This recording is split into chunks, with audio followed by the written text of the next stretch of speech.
Contrast, and we're going to put this up on a wide shot because we can show all four reporters and areas where we are. It's such a contrast, Ronald, to what we saw in Cape Town today, because right now Johannesburg streets are on fire, especially in Auckland Park.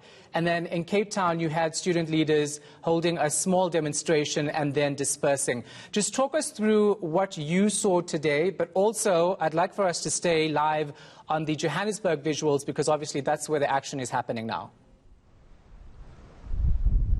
Yes, indeed, Shahan. Well, a real anticlimax if you compare to what we witnessed last week when hundreds, if not thousands, of UCT students took to the streets demanding free education and many other financial needs. Now, when we spoke to an ANC Youth League activist, he said that because many students are not back on campus, some of them could be lending their support to the cause of a national shutdown through social media or other platforms and not necessarily come to campus in their numbers. We also understand, Shahan, that there seems to be this anti-media narrative that we received earlier today. When we went to UCT, for example, the security was informed not to allow us in campus. And this was a far cry from last week, where we got visuals and spoke to several people who were in protest.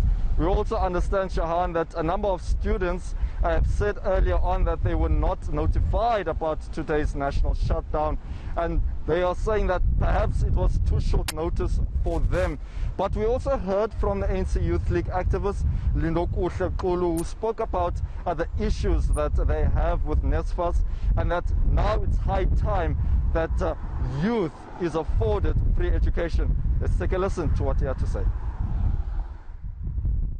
We are of the view that government has made a pronouncement that nobody must be left out who is deserving to be funded by NSFAS. 1.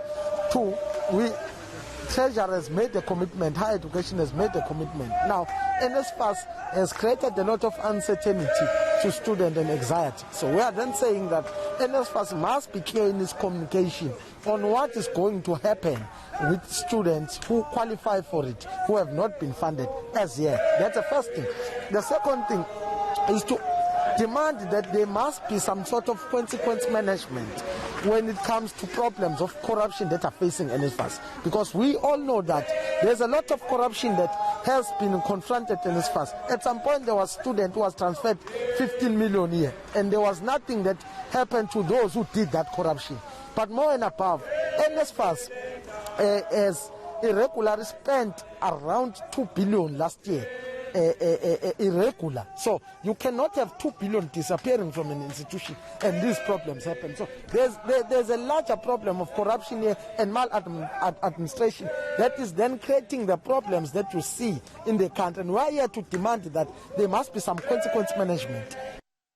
If we look at NSFAS, they are meant to be funding poor and missing middle students. However, if you look at things right now, many students are being declined. Also, NSFAS doesn't have funding, which is a major issue because they're supposed to fund deserving students. Also, the issue around government that keeps speaking about free education. Why do you speak about it if you can't implement it? And that's actually sad, because after 27 years in a democracy, I'm sure the free education narrative has been coming on since 1994. We are in 2021. We still don't have free education. So where will it all end? All right.